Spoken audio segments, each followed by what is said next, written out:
This podcast is brought to you by cdkeyoffers.com. Use offer code BROKENSILICON for 25% off Windows codes and Die Shrink for 3% off everything on the website. All right, let's get to the show.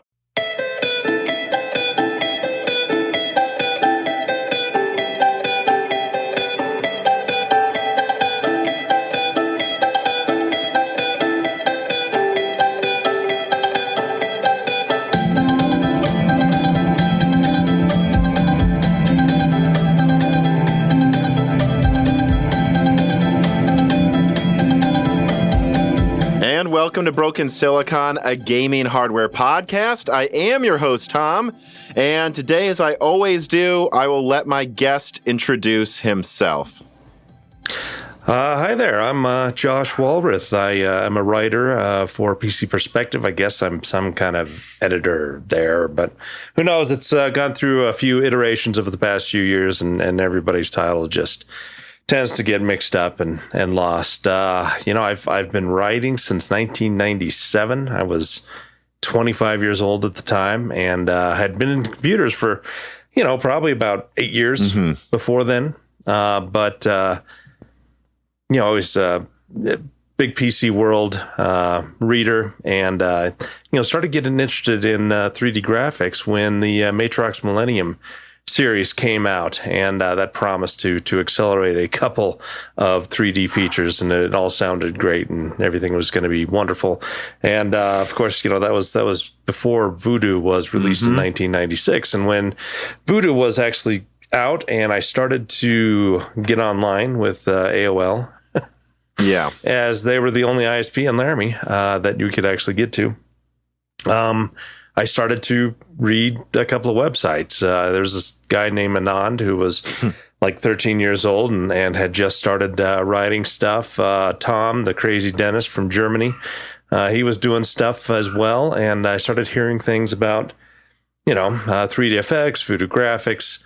And also at the time, we started to, the AMD K5 was out.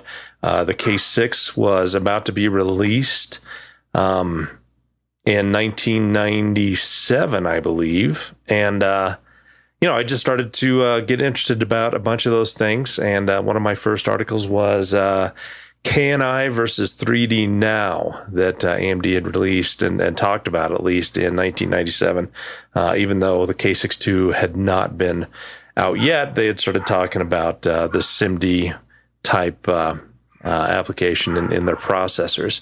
So, I started writing there in 1998. I think I started penstarsys.com. I wrote there until early 2008. I think Ryan, the original owner of PC Perspective, invited me on shortly after we went to a retreat with the AMD in Lake Tahoe, where they were releasing the original Phenom. Am I getting that right? I mean, I don't know. I was not there. I can't say for sure. But what I will say is, a lot of the things you're mentioning, I feel like a lot of people currently in PC gaming, I think a lot of people, if they're enthusiasts, have heard of them, right? But if they're under the age of 20, even under the age of 30, really, they probably, I just feel like there's a lot of people that got into PC gaming, frankly, about 5 to 8 years ago, right around the late GCN Polaris Pascal era.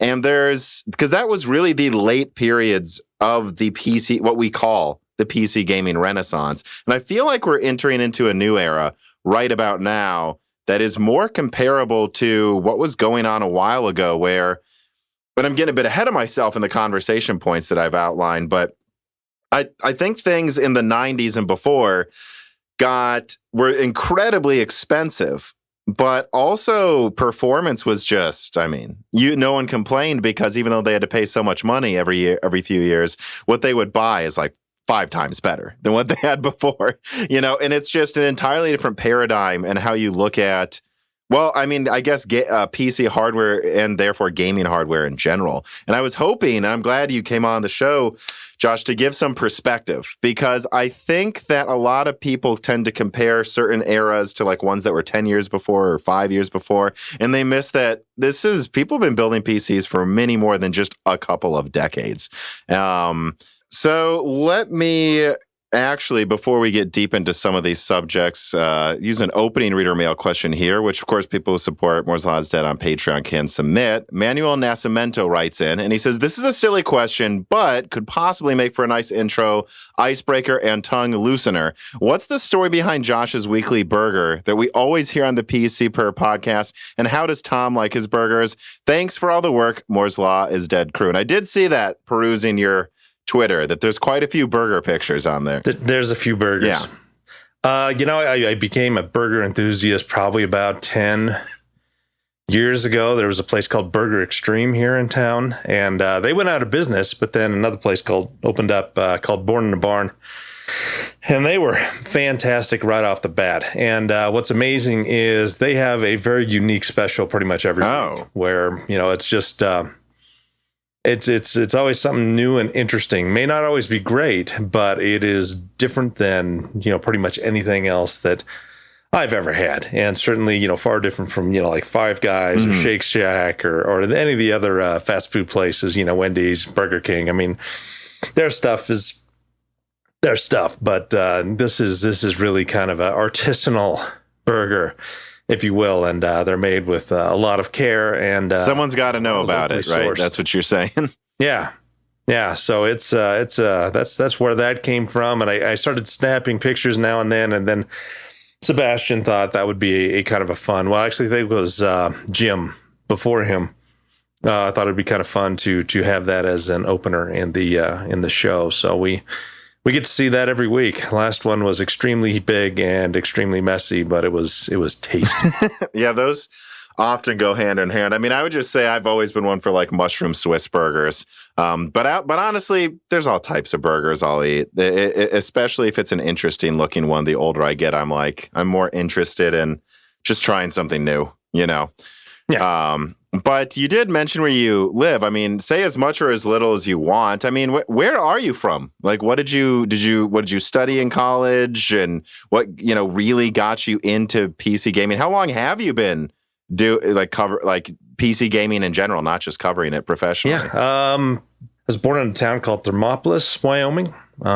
Lived there up until 18, and I got interested in computers probably my freshman year.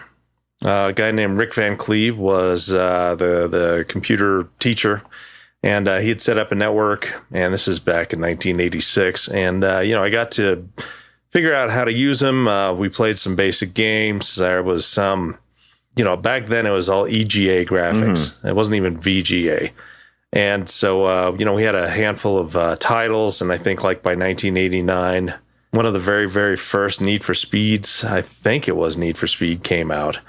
And it was, you were essentially driving on a hillside. It was cut in corners, and it was a terrible driving game. But for the time, it was pretty graphically intense, and it was different. I mean, we're going from top down looking racing games to actual kind of a 3D representation. And even though it was very, very basic, it was a lot of fun. There was some basic. I think my freshman year in college, I bought a flight simulator that was a dogfighting thing, and the amount of space that it created was dependent on what speed of computer you had. So I had a 8088 knockoff from NEC. It was a CompuAd. It was a group out of Texas way back in the 80s and early 90s. Eventually went out of business, like most of them do. But it was kind of interesting because it was a fully 3D rendered space with wireframe graphics. But yeah, if you had a 286, then the grid that you were kind of flying above expanded. And so I see. It was, they couldn't really scale. So if you had a faster processor like a 386, but you had the 8088 setting, everything was just way too fast. It didn't work. And so that was kind of an interesting way that they were able to scale stuff like that. Started, getting into reading a lot of PC World. Later on, Boot was, and that became Maximum PC. But at the time, Boot was a really fascinating magazine. They always had really interesting interviews with Scott Sellers of 3D Effects, Atik Raza from AMD, who later moved on to other endeavors, but he was kind of the father of the K6. And the these things really got me interested in more and more in computers. And well, and how much did that PC cost that you brought up to play that game? that was 1988 is when I bought that. Mm-hmm. And it was on special from CompuAd. It was an 8088 knockoff processor. Again, it was like the NEC V20. It ran at 10.7 megahertz. I mean, it was not anything double real. Digits though. Now you're getting to the double digits of megahertz. So it was it was faster. It was a 16-bit bus, I think we paid, and it had a 9-pin dot matrix printer, and that was $1,800. And that came with 720K of RAM, a 20 megabyte hard drive, built-in VGA graphics. And this was it was a reasonable system at the time. This was right around the time when the 386 was being released, but you can get like a 386 20 or 25, and one of those basic machines would cost you $3,500. Right. So would you say your $1,800 machine was mid-range or something like that? It was low end. Low end. Yeah, right. Any sub $2,000 computer was really considered a low end machine. Right. And that's funny because I just put $1,800 into the inflation calculator, and it says that's over $4,000 in today's money. So you'd say a low end gaming PC was really what we would consider now just a god tier PC, you know, and I think it's just funny you say that because I think a lot of people miss that things have been way more expensive than they are now, though, a while ago. And that at the same time, though, the games you were playing were just not on game consoles for less money. Like, as much as that was expensive, it was like, well, this is the only way you're playing the latest games, right? Mm-hmm. Yeah, and those are, games like Ancient Art of War. You can probably look that one up. That was a real-time strategy before real-time strategy games were even a thing. And, those required quite a bit of horsepower at the time, but mine still ran. I just ran it pretty slow. The Space Quest series from Sierra, all these things. And so, when I started to really kind of get more, my dad had bought me a 386 SX20, and that was in 1993. And that was probably around $1,100. And that came with a 15-inch VGA monitor. It was 386, 2 megs of RAM. It was something like a 80 megabyte hard drive. Did I say 2 megabytes of RAM? 2 megabytes of RAM, yeah. And about an 80 meg hard drive. And I mean, that was beefy from what I came up from, but this was the time when 486 was just being released a few years ago, and we hadn't quite entered the Pentium age. And but when I started getting into it, I remember this distinctly. There was a computer group named Contex. They had an offshoot that was kind of a partner company that all did AMD processors, but Quantex was all Intel, and They had all kinds of high reviews from PC World, and the support was great, and it was reasonable priced, but I couldn't afford the top end, but I was able to buy something for $2,400, and that was a Pentium 133 processor, which was 2 spots down from the recently released 200 megahertz Pentium. It had 16 megs of RAM, a 1.4 gigabyte hard drive, which was pretty big for the time, and it had the STB Lightspeed 128, which had 2.5 megs of MDRAM, which allowed me to run at 1024 by 768 in 24-bit color. And so that was a huge upgrade. And I had a 17-inch Trinitron from, I guess the company was called Mag Innovision, and for a while there they were huge when it came to really high quality displays. And of course, this was, a 70-pound CRT. Yeah. Which sucks. But it didn't have any 3D capabilities whatsoever. I had to save another 6 months. And in January, the prices of the original Voodoo Graphics went from like $499 down to $299 because there was this sudden glut of memory. And the 4 megs of memory in that card were really what made it so expensive. It was the Orchid Righteous 3D. Mm-hmm. And so what a name. Was it was they were a company out of England. And, they no longer exist, of course, these days, but they made a really interesting and solid card. And that was the time when it was a secondary card. And so you had to have VGA pass-through on there. And it didn't affect the visual quality badly. But what was always interesting is whenever you started an actual 3D accelerated game, whether it was Glide or the recently released Direct 3D, it would make a clicking sound as your monitor went black and then came back up. Yeah. So, running it at 1024 by 768 on a desktop, you got on a 3D application, it dropped down to 640 by 480 because that was the max that you could do on that series of cards. And it was a ride at the time. So 2 megs to frame buffer and 2 megs of texture cache, and a total of 4 megs total on that. So that was, when you add that all together, you had a pretty competent gaming machine for, approximately $2,800. And but that still wasn't top end. However, you spend $2,800 now, and you got a beast of a machine. And again, if you go back to this era, I mean, you're thinking like, I don't know, early like PlayStation 1 time period. I don't know if it was played on those consoles. They weren't exactly very good at 3D. The N64 was okay, I guess, but it had the games could be no bigger than like 30 megabytes or something. So, this is, how do you see that? How did you see that relation back then? You've always been an enthusiast. You've always been someone that's wanted something decent to game on PC. Consoles back then were radically weaker compared to where they are now compared to PCs, I feel. How did you see consoles in like the 90s? They were kind of boring. There are people who absolutely love GoldenEye on the Nintendo 64. Sure. I wasn't one of them. I only, the PlayStation was too expensive and it was only good for one thing. I enjoyed RPG type games during that time.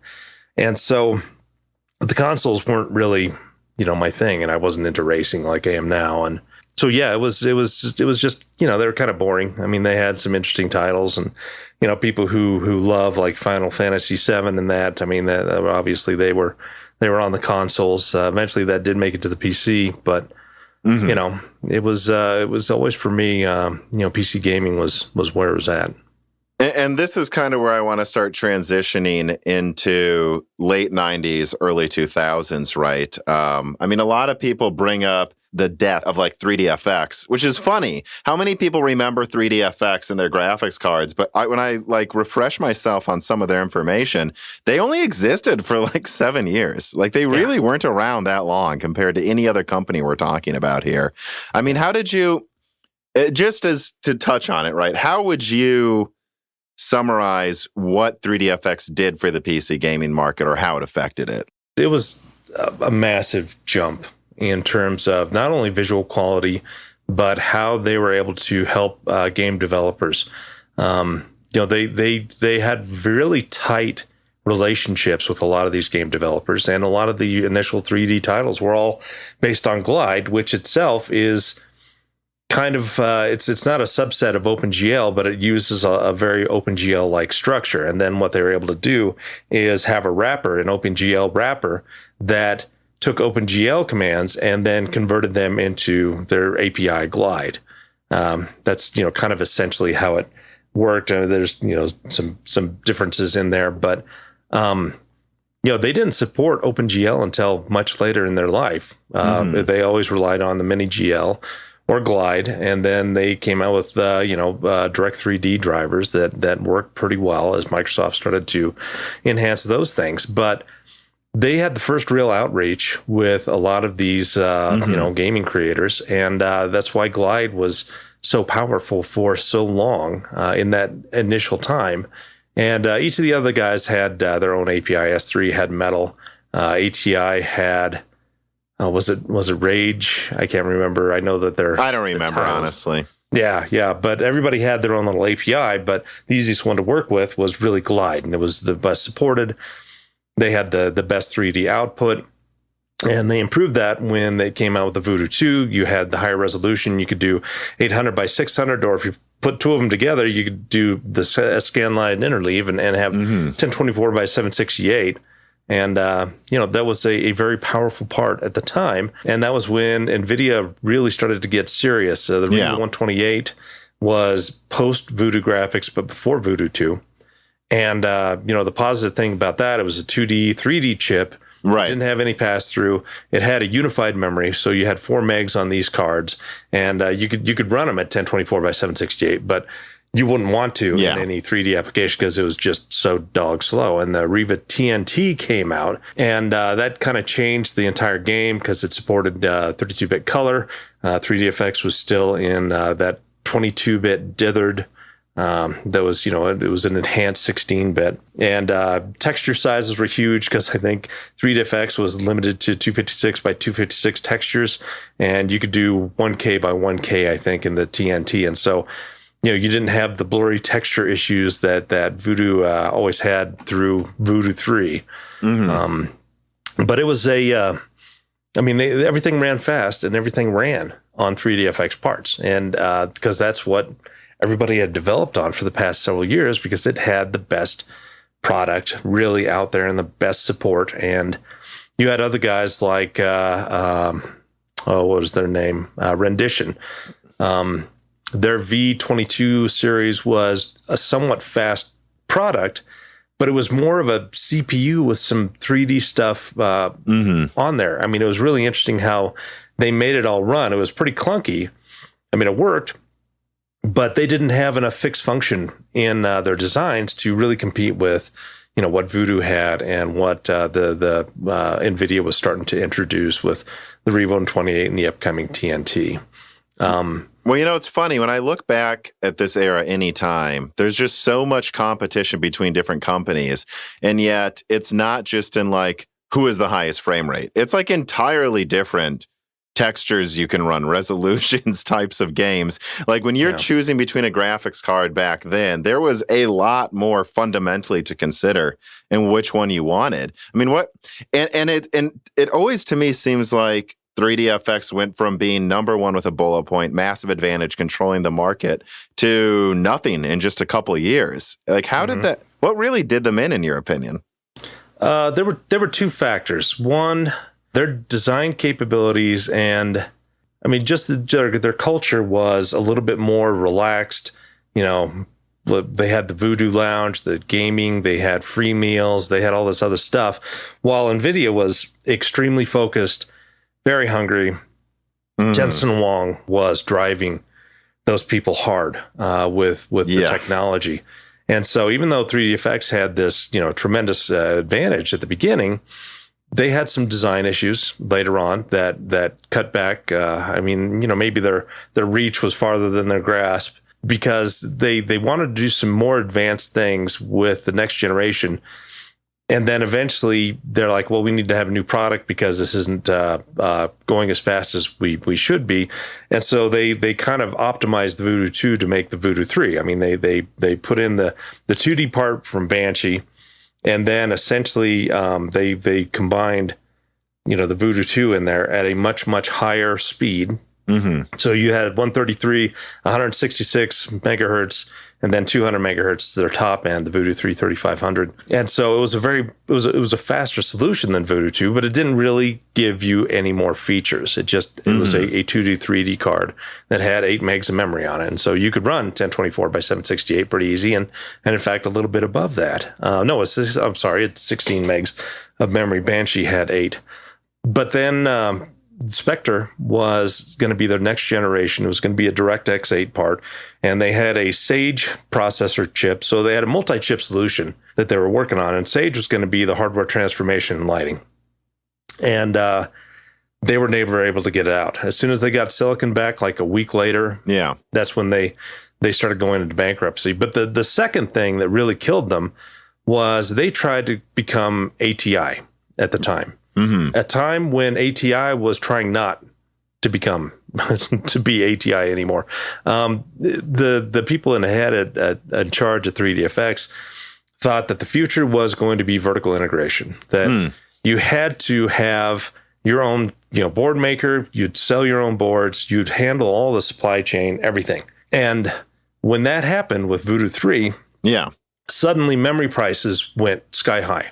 Mm-hmm. And so instead of being just a chip maker who, provides chips to your partners, and then the partners have to deal with all the board production, supply production, the support, and the memory prices just killed 3DFX because they couldn't offer, there was not enough buffer in their pricing. And so they spent all this money to acquire STB, and they had a big production plant down in Mexico. And next thing you know, I mean, they can't sell enough Voodoo 3 cards. I mean, it was still a very popular card, and it kept them afloat. And the Voodoo 4 and 5, the VSA 100s were also 6 to 8 months late from what they should have been. And so NVIDIA had a pretty significant jump with the GeForce 2. And they had, again, transformation and lighting, while 3DFX had the T-buffer and, really good anti-aliasing quality. And so you had some different features there that you could lean upon. And, interestingly enough, 3DFX just was much smoother experience, even though it was slower. And we didn't know anything about microstutter and, 95 percentile range of frame rates and 99%. I mean, that was all stuff that was done later on with, Scott Wasson and Ryan and a lot of these guys. But, and if I may say, when it benefited NVIDIA to point it out. Like once NVIDIA was doing very well with their percentiles and their latency between frames, that's when, I remember in the early GCN days, that's when they brought it up, and it's, you'd wonder what would have happened if 3DFX, you can say no one knew about it, but if it was better, you 3DFX, could feel it. You could feel it. You knew that exactly. It was a chunkier, even though the frame rates were higher on the NVIDIA part, it just didn't feel as good. And again, we had no real ways of measuring it back at the time. A lot smarter people than me eventually got around to doing that.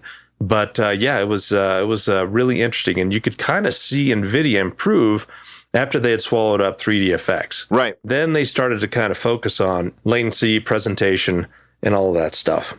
But wouldn't you say that half of the issue is it's really the impetus is on 3DFX to tell people, to make the measure? Because I remember when NVIDIA had, because they were comparing HD 7000 series in like 2013 to their Kepler, and they're like, yeah, their Crossfire gets higher frame rates, but look at the frame times of SLI. And NVIDIA, I remember, provided 2 benchmarking channels and websites, software to measure it. Like NVIDIA's like, not only are we sure we're better, we're going to make it easy for you to prove we're right. 3DFX never did that. They never really, so I think that some of the blame just has to be on, they should have been telling people a lot louder.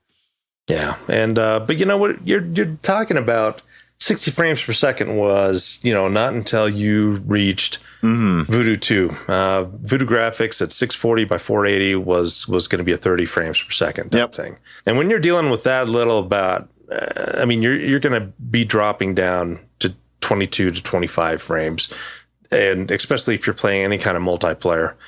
Quake 2 multiplayer was extremely popular at that time. And you just had to deal with running it at 20 frames per second, and things are really hot and heavy. And that's just the way it was. And so it was not as big of a deal as compared to now we're 60 plus frames per second, and you're smooth, and then it chunks down to 30, 25, and then back up.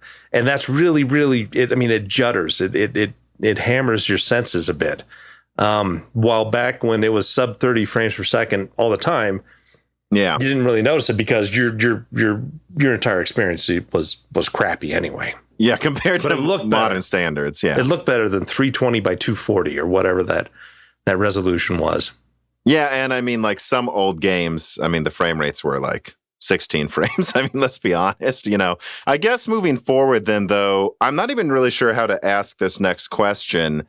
But I kind of want to transition into, when did things start to feel different from that previous era? The era where, and I've looked this up, I've done videos talking about this, where building a PC wasn't like one motherboard, what CPU, what GPU, what RAM, what SSD, and I'm done. It was like, there were like 20 different components of like different network cards and things you needed.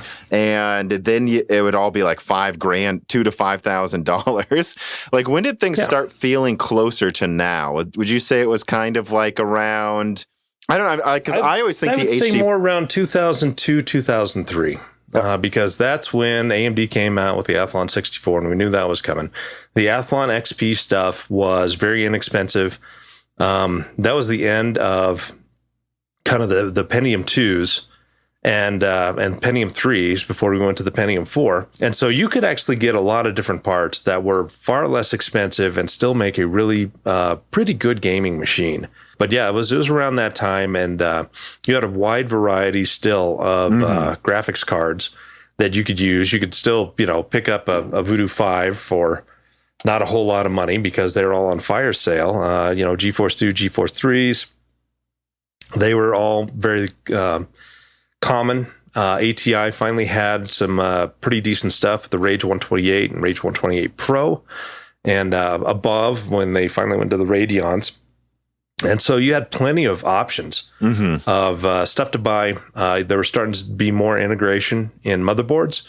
And so you'd still be able to buy a, $100, $120 motherboard, but you'd get basic sound and you'd get some basic networking connectivity there as compared to previously when you had to look at, well, do I want a 56K modem on there? And then I have to have another network because, I'm running a small network in my house, but we don't have broadband yet. So I still need that 56K modem and plus a sound card and a graphics card. And it was a much more expensive thing, and you had to cobble it all together yourself. And you had to make sure that your motherboard had enough PCI slots. And not only that, but when the advent of AGP and PCI and you had ISA all at the same time, you often didn't have full access to all your PCI slots. The number one PCI slot shared an IRQ with the AGP, or something like that. I mean, it's again, this is 20 years ago when I dealt with a lot of these issues that you would never populate the first PCI slot because things would get wonky. And it was just really kind of interesting. And then there were people who had like 6 PCI slots. But again, you had to be careful which ones you did because there was shared resources from a couple of those PCI slots. So it was a mess. It was a lot of marketing, pushing engineering to where it really shouldn't have ever gone. But it's where we were at and kind of the name of the game. Yeah, and I feel like going back then, that's really where PC gaming started to become much more mainstream, though, right? Because you could, correct me if I'm wrong at that point, though, that's when you really could build a decent, especially like around 2004, 2005, a decent mid-range gaming PC for under $2,000 and actually play the latest games. Although, am I wrong? When I look around back then, it still feels like a lot of gaming PCs you would build around then were just literally so you could play the latest games. It wasn't expected that if you had an old one, you could even attempt to play the newest ones, right? Oh, yeah. Yeah. I mean, DX7 was a jump up from DX6. And then and that introduced transformation and lighting. And DX8, of course, was integer-based shading. DX9 didn't come out until a couple years later when they finally went to floating point. It's really hard to put your finger on where things really changed. But stuff that really stands out was, of course, Quake was big, Civilization 1 was big, and Diablo. These were the heavy hitters of that time that people played a lot of, and I mean they really drove PC gaming kind of new heights. And then you had some other basic shooters that went out. Microsoft Flight Sim was still being developed, and those are the games. And Quake 2 when it came out was just such a massive jump, especially in multiplayer, and then Unreal. But you have this whole series of then titles that go through, like Counter-Strike. The original Counter-Strike was, a Half-Life mod, and it was released in, I think, 99. And these multiplayer experiences really drove PC gaming to new heights. And so it's really hard to see, what eras were which, because it's all, again, it's kind of like this analog slope of developers, titles, and really interesting titles. And again, we had Half-Life that reimagined the first-person shooter, and it was, we'd never seen anything like that. And it had, physics, and you could break apart boxes and move stuff. And, Half-Life and Half-Life 2 for me are just like these insane. Yeah. They just weren't on consoles. The consoles couldn't bother to run them, and what they were doing was so hilariously better than what was before. It's very rare to see games like that at all anymore, to be honest. And so, I mean, all these things pushed the others, and we had improvements in process technology, and we had improvements in design. We had massive improvements in the software they actually used to design this stuff, the EDA software, and being able to whip out PCBs in record time and be able to make sure all the traces are the correct length and to get good memory signals and all of that. I mean, we had just this massive growth in between 95 and 2005 in all of these parts. And I mean, it just led to an explosion, really, in PC gaming. Probably, 2002, 2003, 2004, when Doom 3 came out, Half-Life 2. That just pushed it all to a whole nother level. And Far Cry was an amazing, which is really title. A precursor to Crysis, if we're being honest. It's nothing like the current Far Cries. Yeah, no, it was a fantastic game. It was one of the first sandbox shooter games that was ever out. Everything else was kind of on rails. Half-Life 2 you're still essentially on rails. But with Far Cry, you had these giant islands that you would run around and do whatever you wanted to do. And so that was the introduction of a real sandbox type shooter that nobody had ever done before. And it was fascinating because you could do really interesting things in there with their physics engine that you just had never seen before.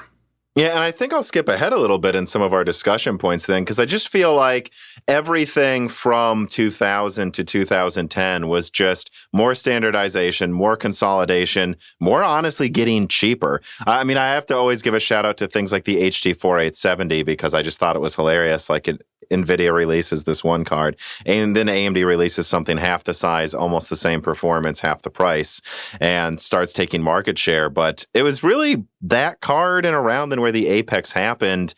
Kind of after that, it was really just a ton of NVIDIA and Intel domination, really, from like 2000, I don't know, you would say for sure 2014 until Zen 1. I mean, I don't know how much you want to say about that, because I'm not even sure where we would start. Like you say, it's all just kind of a trend line. But like, what was it like covering PC gaming in this Intel-dominated era, at the very least? It's a little bit of a toss-up, because in 2008, you had the Phenom 1 was out, and then another year and a half later, the Phenom 2 came out. And good Lord, again, it's stinking 13 years ago. I know, right? I can't remember anything. My brain is getting old. But the Phenom 2 was very competitive with the Intel products at the time. They ran a little bit faster. So like, you were at 3 gigahertz while Intel was at 2.7 something, and the Intel was slightly faster, but AMD was competitive, and it was price competitive. And it didn't run all that much hotter than what Intel had, but it was a much better product. And so AMD was pretty competitive with the Phenom 2 X4 up to the 1060X6 or the 1090. The Phenom 2 X6, yeah, there's like an 1100, I thought. And, the 1090T and the 1100T, which they were really, really, really good products, and they were faster than the Bulldozer that was released afterwards. And so, up until the release of Bulldozer, AMD was able to stay in. At least keep up. Yeah. Yeah, with gaming. I mean, they didn't have a better product, but they had a good product. And again, that Phenom 2, was it the 920? I mean, it was a fantastic chip. All of it just kind of depended on the month which one was cheaper. I mean, of course, 920 was at first cheaper, but then there'd be some times where like the 940 was overproduced, and all of a sudden you can get it for the same price as a 920. The entire Phenom 2 900 series, I feel like, is undercovered in because people do tend to just be like, oh well, Intel made the Core series and then it was game over. But there were a couple years like 2010, 11 where AMD had Phenom 2, and all of a sudden they were right up there in gaming once again. There was that, and their Opterons were still selling okay at that time because they were able to do multi-chip on substrates. So you could get these, higher core level of Opterons, and they were still okay. They weren't as good as what Intel was offering with Xeons, but they were still okay.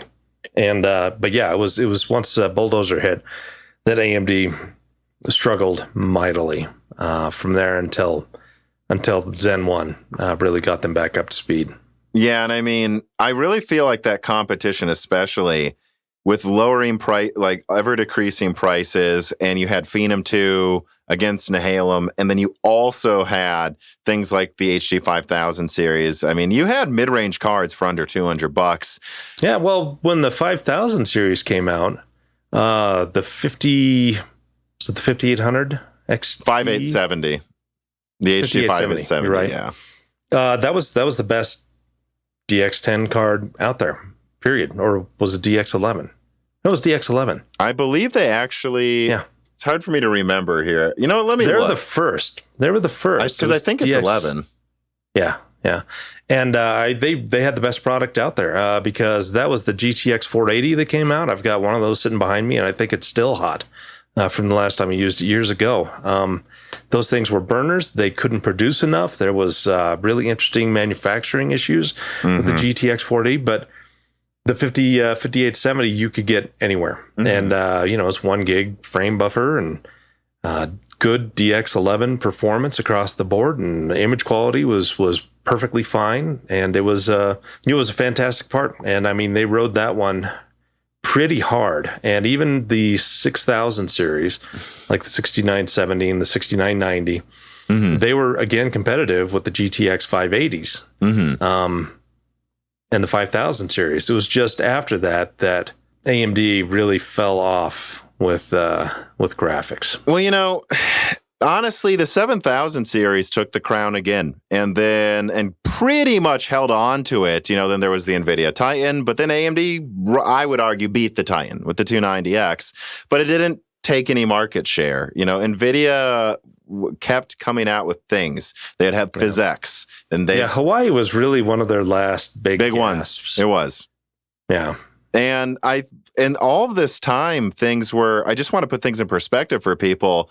Like, this is an example I bring up. My 7970 was the strongest card on the market, and then I could overclock it by 35%. So I just want to put that in perspective. Imagine being able to get the strongest card, and I did. I actually traded 2 6950s in like $20 or something for a 7970. And so for around $400, I got the flagship, and then I overclocked it to the performance of an almost next-gen flagship. The performance was insane, and it was very, very, very cheap.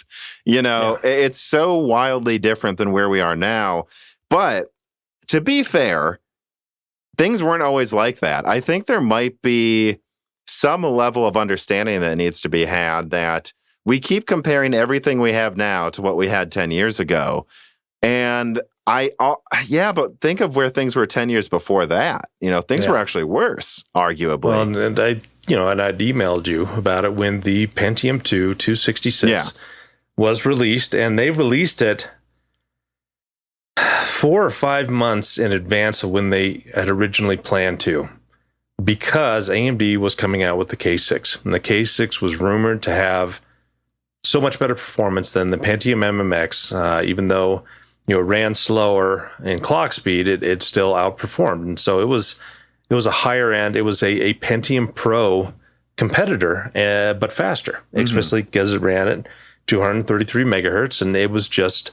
It had so much better integer performance than the original Pentium or the Pentium MMX that Intel brought out the Pentium 2s far sooner because, just a little side note, when they released the Pentium 2 266, that was a $1,500 CPU just by itself.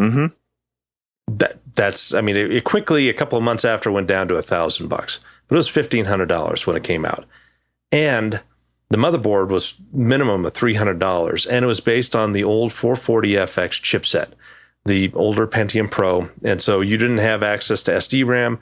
There was no AGP. All that stuff would come with the 440LX chipset, which they were waiting on the development of that before they were going to release the Pentium 2. But AMD caused them to change because they were going to take the performance crown with the K6. against the Pentium MMX 200, which was the max at the time for that one. Eventually, they went with a 233. But still, AMD was they had a product, and it was going to be on a socket 7 architecture, which is what the Pentium MMX ran on. And there was all kinds of motherboards ready and available for $80 to $100 that were pretty good at the time. But yeah, it was a lot of money to get into these Pentium 2s. Mm-hmm. Pentium 2 233 was still an $800 and some odd chip by itself. And that's, again, not even counting motherboard. And it's a crappy motherboard at that, because I think it ran on EDO or fast page RAM. It wasn't even SG RAM at the time. And you had to put them in it was SIMs. You had to put them in pairs, or else it wouldn't work.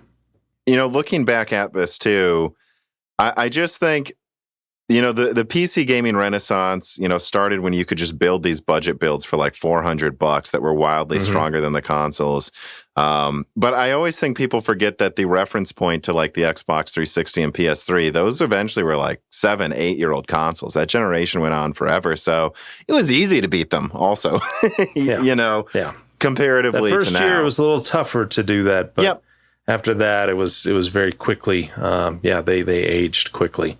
But again, software development, they were so much further ahead in working with developers on how to, extract every ounce of performance out of the PS3 and the Xbox 360, that you really had some pretty interesting titles that they did some neat tricks with to get them look as good as they did with the hardware that they were with half really a gig of RAM around.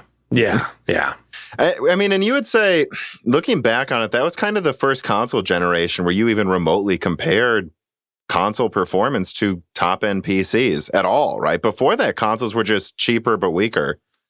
The original Xbox One was essentially a GeForce 4. You mean Xbox? Yeah, the original Xbox. Yeah. It was a Celeron with essentially a GeForce 4. As kind of the chipset in there. And they did interesting things with how it addressed RAM. And you had PC-style graphics, in fact, a little bit better in ways. Yeah. Because of again, the programming environment that you're in and how close to the metal you can get with the Xbox. That was really the first big one. And that was when Sony came out with the PS2, and they made a whole lot of noise about the cell processor. Oh, the cell processor in PS3. Yeah, cell processor with the Emotion Engine, and then people were talking this was a supercomputer on a chip. And then you look at the output of the PS2 versus an Xbox, and it's like there's no comparison. The Xbox looks so much better with what it can do because it's this, it's essentially a GeForce 4 in there, while the PS2 is this really complex. They're both complex, though, and in effect, actually, the PS2 is pretty powerful. It just almost wasn't a graphics machine, Yeah, it was not good at graphics compared to PCs at the time. And the point I'm trying to make, though, bringing that up, is it's like things just were because I think so many people just expect to be able to have a gaming PC that crushes the consoles, and like that's how it's always been. And it's like, well, used to be stronger, but they also used to cost 10, 20 times as much. Yeah. I mean, when you're looking at $1,000 for CPU, and I mean, we still pay $700 for the top end AMD. You can still get a 3060X and a 5600X for under $300, and those are 6-core, 12-thread, super gaming performing chips. And of course, if you could actually buy a GPU at MSRP, then you could slap together something great for $1,000. But it was nice about 5 years ago when there was not a glut of not a glut, but rather a dearth of GPUs where you could get a reasonable processor. You can get the pile driver. What was the model number of that one? Oh, I know the 8350 was, you could get one of those i3 for prices, $150 or less, and it's a 4-core, 8-thread, reasonable gaming performance, And, a graphics card at the time, you can get, a 280X from AMD and its partners for, again, less than $300. And you had, a pretty beefy gaming system that could handle anything. I actually want to posit a theory here because it's something I've been thinking about. Sure. People always talk about Moore's Law and how it made things cheaper. And it's like, well, back then, before 2000, having Moore's Law around certainly made performance go up. And for the same performance, things got cheaper. But it was always really expensive to get into it, right? And then Moore's Law kind of died. And then it seems like right around this era we're talking about when Moore's Law was slowing down, things got cheaper when Moore's Law was slowing down, actually. Because ultimately, I think what happened was in the 90s, you had people going, well, things are getting cheaper for the same performance at a rapid pace. So I'm going to spend $4,000 for a PC because it's 10 times better than my PC from 3 years ago. So, it's just how things work out. And then you got to like late 2000s and early and 2012 era where things, graphics cards were only like 50% stronger every every few years. Because they weren't as much stronger as people expected, they couldn't raise prices. And so things just got dirt cheap. Is that a crazy notion that Moore's Law made things cheaper over time for a while, but right when it kind of fell apart and we stagnated on 28 nanometer for a very long time, that's actually when things got the cheapest. But also performance didn't raise, Yeah, I think that you've got a good point there. I mean, part of that is just going to be the manufacturing ability of these companies that, 28 nanometer became, the de facto process node, and it was highly optimized, and you could do some things to really increase yield. And so you weren't dumping millions into development of a process that, again, was already mature. They were still dumping millions into next generation stuff. And of course, that's going to cause stuff to be more expensive. But if you're just going by per wafer prices, then when you were 20 nanometers was very mature, and you could get wafers for half the price of that same process from 3 years ago. And so your per good die is going to be a cheaper thing just because the wafers are cheaper, the process technology is mature, and your yields are going to be better. So instead of having a yield rate of 50%, and you can recover some of those defective dies, I mean, you're looking at 85 to 90%, and you can recover, another significant portion of the defects. So you're just making it cheaper. You have because to. It's so mature, and it was mature for a long time, and they were still using it. They still use it. Yeah, it's just funny to think about, how Moore's Law supposedly said things will get cheaper over time as performance increases. And it's like they kind of did for the same performance. But then it almost feels like you could chart the entry price point of a gaming PC with the slowing of Moore's Law, that arguably it actually made it cheaper because it was slowing until it stalled. And now we have radically new technology like 3D stacking chiplets. Things are getting very interesting again. But then all of a sudden, it seems like things are going to get very expensive again as performance goes back up. I don't know. I guess this is where we kind of get into that discussion. What do you think about that things might start getting more expensive again? Because the only way to scale Moore's Law now, if we're being honest, is to spend $100 billion on like a 5 nanometer fab, Yeah, and I mean, chip stacking is going to be a big deal. What AMD is going to be doing at the end of this year with the latest Ryzen processors, with that, built-in, stackable memory, that's going to be a big deal to get that there.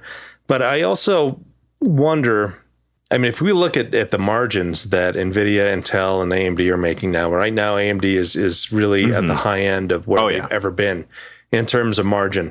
And I think part of that is the bean counters are like, hey, you know what? People are willing to pay this. So there's no reason why we should charge less. And our competitors certainly aren't. And so, you can buy a 6900 XT for $1,900 off Amazon, even though its MSRP is half of that. Same thing with the 6800 XT. That's a $1,600 product for, it's supposed to be $699 or less, $649. Yeah, I think it was $649. Exactly. You forget though.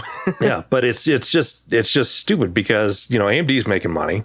All the partners are making money. Everybody's making money, and we're kind of getting screwed. But are we not just screwing ourselves? Because they would not do it if people didn't buy it.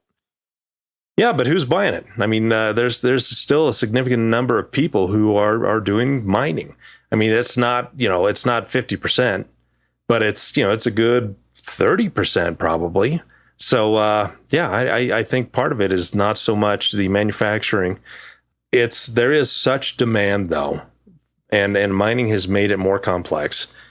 But there's such demand that they just can't produce enough wafers. There's not enough manufacturing capacity in the world at these 5 nanometers, 7 nanometers, 8 nanometers. The stuff that they're really aiming at for the high performance computing and the stuff that we want as gamers, they just can't make enough chips, and so they're making sure that their margins are nice and fat, that they can invest that money in possibly buying out more competitors' wafers in the future, like Intel has done. It's just how the economics of this work, and it's the overwhelming demand for these graphics cards. And I think people bring up mining, I would argue, actually a little too often. I've seen a lot of people that are building since Vega. I remember when Vega Frontier came out, there were some people doing rendering for like indie movies, and they were like, hey, I can get 5 Vegas and put them with these risers and render a movie now faster than I could have with a mainframe 10 years ago. Like, I think graphics cards just in general are far more useful than they used to be, just in general.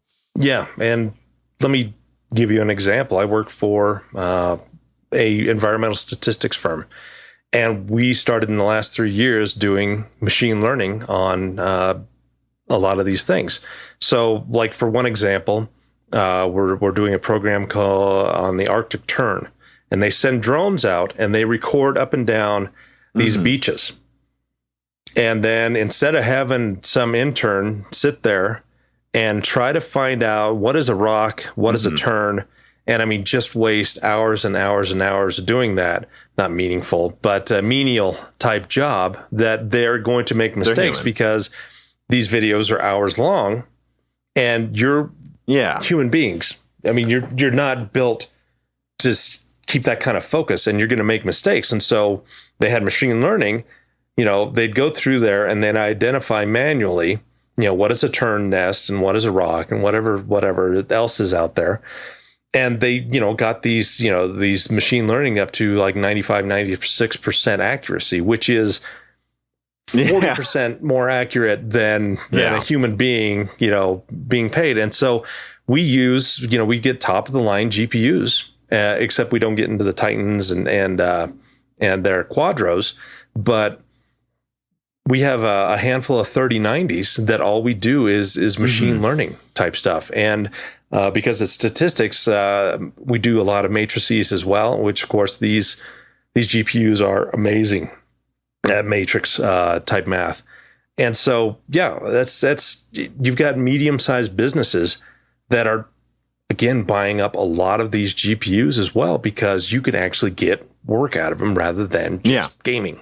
And I think when you look at the gaming as well, finally the next gen consoles have not just SSDs, but good SSDs in them. Maybe they skimped on RAM a little bit, I would argue. And then a decent amount of compute performance. You almost wonder how much of the impetus is needed for that much more performance for gaming anyways, which look, I have a 4K 120 hertz monitor I'm using to talk to you right now. I like it. I like 4K 120. I actually do. But it's just hard for me to like make the argument that, this is meant for gamers, when it's like, sounds like what you're doing with those 3090s is a lot more important to me than playing a game. I don't know. Yeah. And I mean, there's a lot of professional applications which can use the power of a 3090 and even a 3080. Even though you're a little bit more memory constrained, you can still do meaningful work on them if you adjust your application. So yeah, it's another aspect of graphics that, it's something that Jensen and the gang have been pushing as more general purpose, GPU. It really now is. I mean, we're well past the tipping point where, companies, small, mid, and large scale companies are buying these cards to do actual industrial type work. Yeah. Gosh, Reese, why does Windows 10 Professional have to be so expensive?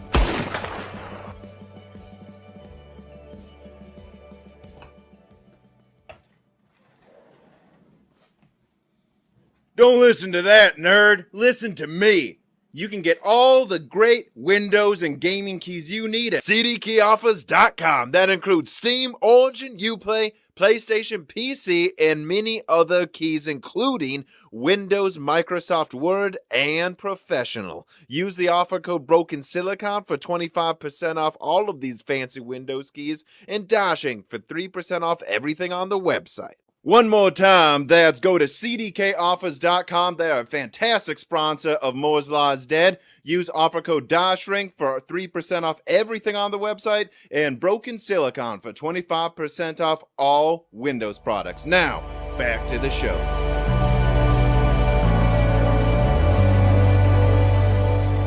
And so I kind of want to move into, though, more of like the evolution of performance for gaming, though, here with Sarcastro, who writes in, it's a pretty funny name. Hello, Tom and Josh. Josh, aside from the cool factor and the just because we can do it aspect, will there be a benefit or use in gaming for ray tracing beyond the ambient environment and immersion for such expensive parlor tricks? If some games and scenes are seemingly more photoreal through raw rasterization than a Polaroid ever was, is there any benefit to RT cores taking up die space and compute ability? Are shaders and TMU cache of more use? P.S. I've been watching and listening and following PC Gamer since the PC Limited 38616 VGA forever. And this kind of gets us into the discussion of like when Turing was released, what you thought of that, if you think it's an efficient use of GPU space for ray tracing. I mean, what are your views on this? People have been touting ray tracing as the end-all be-all. But we've got 30 years of rasterization and good tricks and things that we have done that I think that ray tracing, I don't know if we'll ever get to pure ray tracing like they do with, ILM and those guys, where they have these massive servers and it's going to be absolutely ultra realistic, and it's going to take ages to do any kind of frame. I mean, it's not now ages; it's far less, but still, doing ray tracing in 120 frames per second is still not extremely possible, and so we're going to continue along the line of using rasterization. But on top of that is going to be more ray tracing type stuff. And I don't think we're going to get away from, a raster area anytime soon. And I don't think that, functionally, there's aspects of rasterization that's just good enough. And it's well understood enough. And the way that we handle lighting. And now that we've got another tool with ray tracing on there, it's going to make it even more, realistic in how things are reflected and pretty much everywhere, and how light behaves. And you've got these, physics-based models that they utilize for ray tracing that makes things more realistic. But is realistic better if you can't even tell it's more realistic, right? Because, like, I like that you said good enough, because I was thinking this the other day. I was playing Chivalry 2, and there's armor on these soldiers in this online multiplayer medieval game.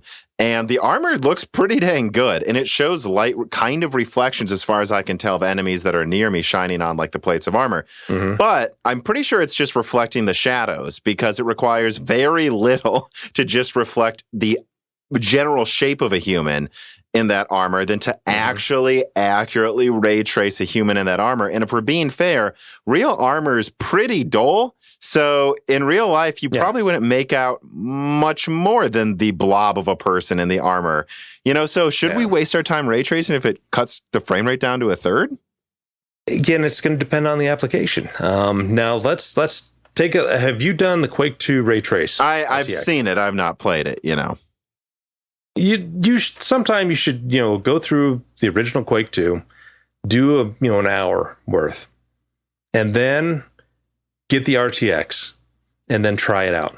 And you will be amazed by the very, very subtle differences that sometimes just catch you unaware. You turn a corner and the light is shining on something, or it's reflecting off another thing, and just the quality of light. Because that was, the one thing that really, Half-Life 2 did really well, is the quality of lighting was really, really, really good. Yeah. And that's the kind of jump you see from Doom 3 to Half-Life 2, where Doom 3 had these hard shadows and everything was really kind of strangely blocky, but everything was, at least kind of, it's how light works. But then you got Half-Life 2, which you just had this, kind of soft lighting, and everything looked much more natural. And this is the same thing that you're going to get when you actually try ray tracing that has been done very, very well. And I think the Quake 2 RTX has been done extremely well, because you go into environments and it's like, okay, the textures aren't great, but there's just something about this that I just can't put my finger on, and it's blowing my mind because it just looks so good, even though it's a 20-plus-year-old title. And I mean, yeah, they've done some improvements on textures and models and that with RTX, but it really is, the quality of lighting is a step above anything else that I've really experienced. And I mean, with Half-Life 2, all of their light maps and stuff were pre-rendered. And so it wasn't really ray tracing there. And again, because it was pre-rendered and kind of baked in, you couldn't get a lot of interaction in terms of lighting with what you were doing. But that's not the case with these fully path traced Quake 2. If you get the chance, take your time and go and try it out and play it. And really, you'll see a difference. You can't always put your finger on it, but it's like there is something really interesting here in quality wise, because, lighting is everything to us humans. And when you're doing it accurately, it has a real effect on how you experience this title. Now, things like Battlefield 5 and that, I mean, they have some ray tracing, kind of put on there, and it's a little kind of glitchy. And then again, you're hitting performance stuff. It's not a great experience. But again, try Quake 2 RTX. It's fascinating when you wander around and you go underwater and you go into these dark places and you throw one of these light torches out there and you see how it interacts in the water and how everything kind of sparkles outside. It's really fascinating. It's an experience that, if you showed me this back in 1997, I mean, it totally blown my mind. And in 2021, again, you fire that up and you start looking around at a lot of these just interesting, subtle lighting things, and it's amazing to me. So, again, long story short, we're not getting away from raster anytime soon. We're not going into fully path trace stuff for everything. I mean, there's just so many really good memory and performance tricks and rasterization that you can still add RTX onto and ray tracing, that it's worth it. I think we're still about another generation away before getting much better visualization in titles than, but once you hit that, I think it's just going to be standard. And so I think RTX and ray tracing is worth it. So I do want to play a devil's advocate here, though, on that Quake 2 thing. I think it's easy to be impressed by it when it's such an old game. While you were talking, I was double checking something. So Quake 2 RTX, this is a game in 4K where you get 30 frames with a 2080 Ti. So do I think Quake 2 looks cooler with ray tracing? Yes. Do I think it looks better than Death Stranding or Red Dead Redemption 2? No. And we can spend these resources on different things. It's cool that the lighting looks good, but you have Spyro fire popping out of the ground when you could have realistic fire tons of animals on screen, fur effects in Red Dead Redemption, that type of stuff. So that's my counter argument, though, is I just feel like half of the time, like Minecraft, I think Minecraft with ray tracing looks really cool. In some ways, more impressive to me, just because it really adds to a game that isn't as old and is randomly generated, so would never be able to have the pre-baked lighting as often. But at the same time, it's like, still, though, it feels like most of the time we're talking about games that already didn't look impressive graphically. And so if they don't, you could have made Quake. You know what I bet you could do is remake Quake 2 with rasterization and make it look a hell of a lot better than Quake 2 RTX. But that's all art. That's just taking your time to do the art in the game. Better models, better textures, better pre-baked lighting. I mean, all of those things are, you can do that with anything. But it's I don't think we've really seen the ray tracing killer app. Yeah. And again, we're just scratching the surface in terms of what our hardware can do, effectively. And again, with DLSS, at least with Quake 2 RTX, you can get up to 90 to 100 frames per second. But yeah, it's I know exactly what you mean. And for most people, it is really a non-factor, and neither should it be, because again, it's so expensive for what limited use we get out of it so far. Well, I think where ray tracing can really take over, which it just up until now has not been this. Let's be clear. Jensen Wayne comes out and it's just like, it just makes everything easier. It just works. It's like, I don't know. I played Battlefield 5. Doesn't seem like it just works to me. Seems like they had to bolt on another graphical effect, and it took more workout, man hours to add. It wasn't just making things easier. But there's this game that's in early access right now, Arcadegeddon, and they used FSR with ray tracing. And when they did that, they said, hey, we have puddles in 4K that reflect things realistically. We're an indie dev. We don't have time to pre-bake lighting for every little object. And now that we have FSR or DLSS, we can actually just add lighting effects that we just straight up couldn't do before. That's kind of where I see ray tracing going, that it's still going to be rasterization for most things. But at least indie devs, when they combine it with FSR, can now have effects they just couldn't have before. And this will allow indie games to, for sure, not look as good as the AAA games that are out there, but at least attempt to look like a modern 3D shooter or something, with effects that they just couldn't even fathom trying to do before. Yeah. Timo H writes in, and he says, currently there's talk of how expensive PC equipment is, and it will probably get more expensive. I remember top-of-the-line, king of the generation AMD ATI GPUs costing $500 in 2008. But as a kid, I remember even for poor PC or a 3D GPU, it cost more than a kidney, $2,000, $4,000 or more for multimedia Pentiums with poor Windows 95. And software on top of that. Nothing was free back then. How much is hardware actually improving from an end-user perspective? I'm aware there are lab metrics showing increases in transistors and teraflops, but are some of these measurable increases simply measurable increases and doing nothing more for many end users?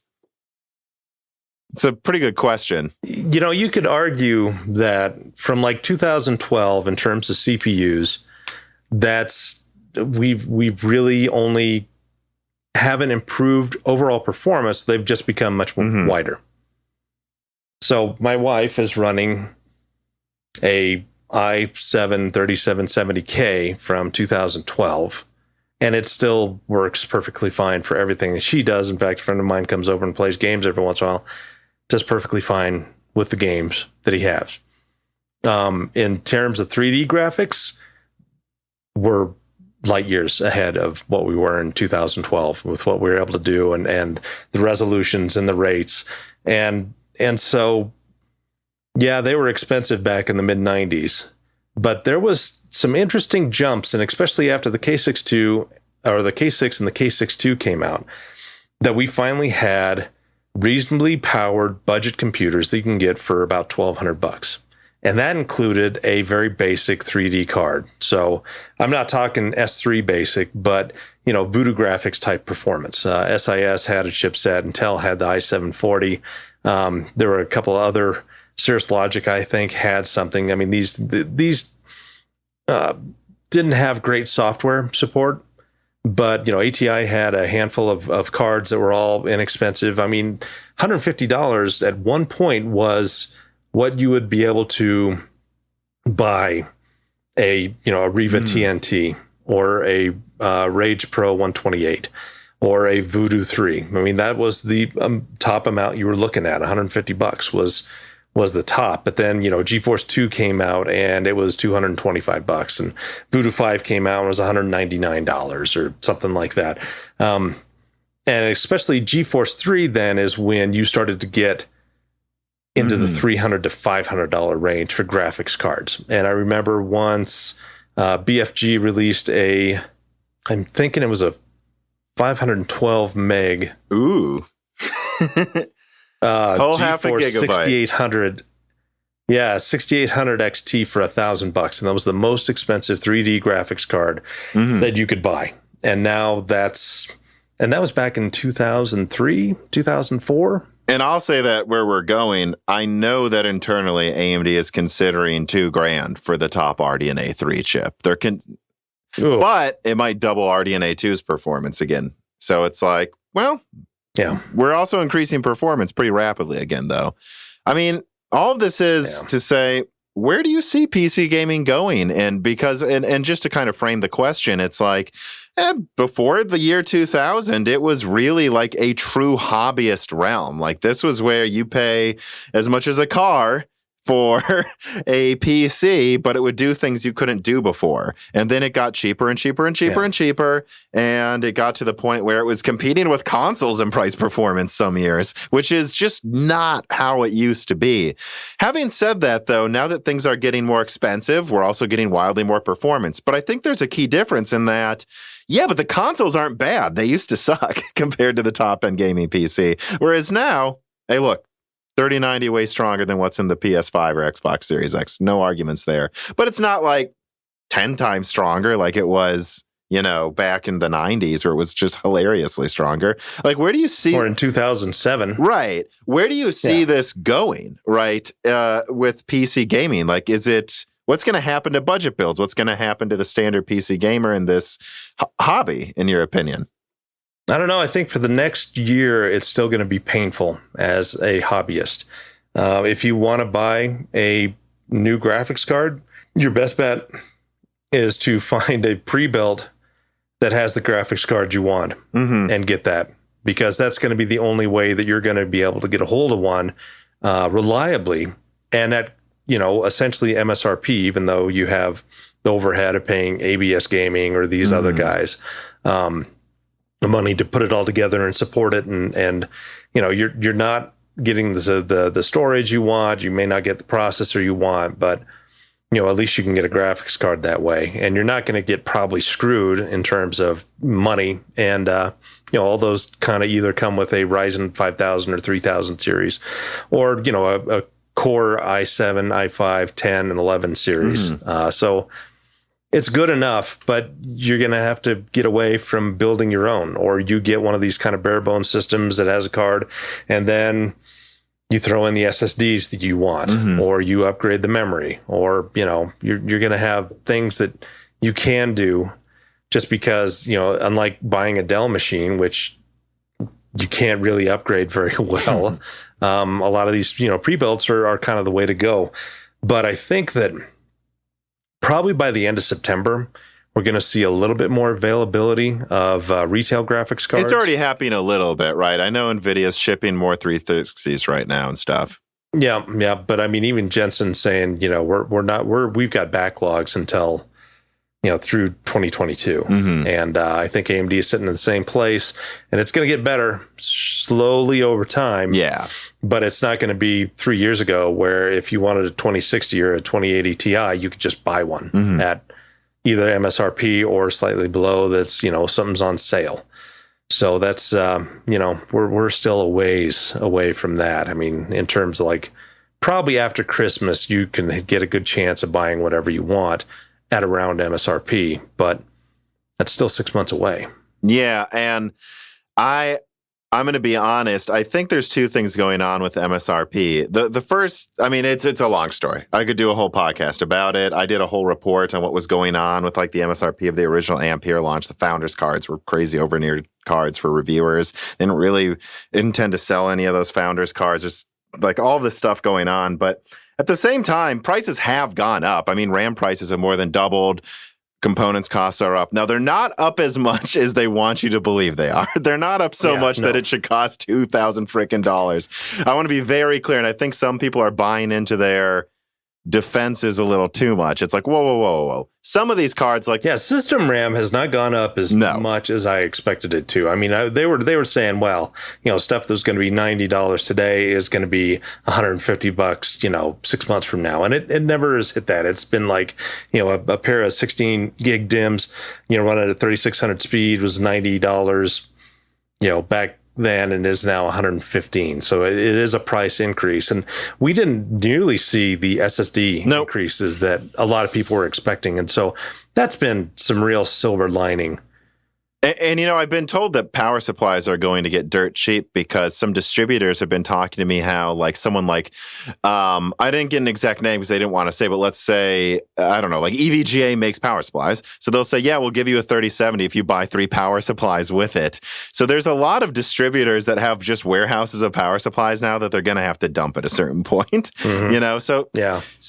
But yeah, so I guess what I'm trying to get to, though, is I think we're going to get closer to MSRP, but I don't really ever see us plummeting below it this generation. I just think the shortages are always going to be there. And I couldn't agree more with what you said about it's just going to be, I think it is just going to be painful if you think of PC gaming the way you used to 5 years ago. Because I do not think those years are coming back anytime soon of like the, where do I even start, right? If we go back to like the R9 380, like, mid-range back then, it was like $150, $180. Like, I don't think we're going back to a $200 mid-range. I don't think I don't think so. But I would almost compare this to a worse in terms of pricing situation to what happened kind of around the 360 and the PS3, now that I'm thinking about it, where around the 360 and PS3 launch, it's like, what do you want me to tell you? Those consoles were really, really cheap for the performance they gave you. But give it a few years, and PC is innovating very quickly. When you get to RDNA 4, we're going to have things like 5-6 times stronger than what's in the console. So it might cost more, but at least eventually you'll be getting a lot more. I just think the next year is going to be painful if you're a budget gamer. Yeah. I don't know what to tell you. Yeah. And I'd tell you, the one thing that has really been kind of accelerating a lot of this is that for, in between 2005 and 2010, LCD technology and monitors didn't really evolve much. No. And it's not until about 2015 that we started to get, significantly higher resolutions for less money. And then OLED came in, and then higher refresh rate monitors. FreeSync and G-Sync made it all better too. Yeah. And all of these things kind of did in a very short period of time that really pushed graphics technology because people have a better overall experience just with their monitor. And so they had to really catch up in terms of the hardware pushing all that to be able to take the most advantage of that. And, to give these people who are giving you these extra features, a reason for consumers to buy these more expensive monitors. Yeah, and I mean, with things like FSR, DLSS, Z super sampling, I mean, you're getting to a point where, it's funny, like I have an RTX 3070 that I actually only got for rendering videos for YouTube. Like, that's actually why I got it. It really wasn't for more gaming performance. And it's, maybe 3 to 4 times stronger than my, I undervolted and overclocked this RTX 2060 Max-Q in my laptop. But, when I'm traveling, despite that graphics card being 3 times weaker or something, a lot of my old games, it actually runs in 4K 60. A lot of current games, it runs at 1080p 60 or 1440p 60, no issue. It's not that bad. And then once you throw in DLSS and FSR, I don't know. It's hard. It's funny how it's like, at the very least, though, compared to 10, 15 years ago, at least you can run every game that's coming out if you have a decent SSD and a graphics card. And that just wasn't the case before, as kind of a consolation prize for rising prices, I'd say.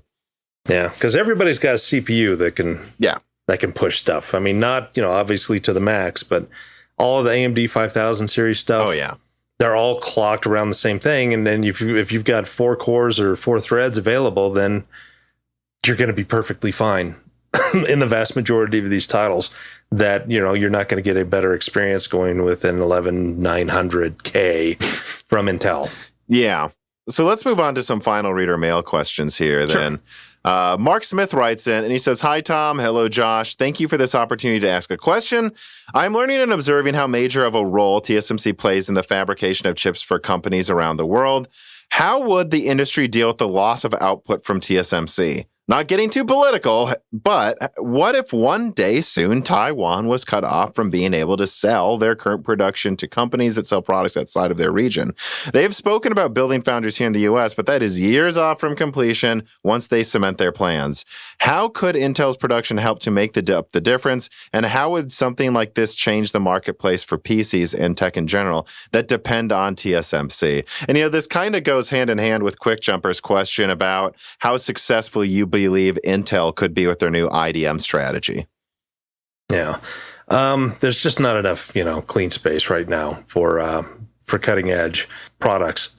And, you've got Apple, NVIDIA, AMD, Intel, Qualcomm, MediaTek, all of these guys, they require wafers for their product stacks. And there are only so many wafer starts a week that TSMC has for these advanced process technologies.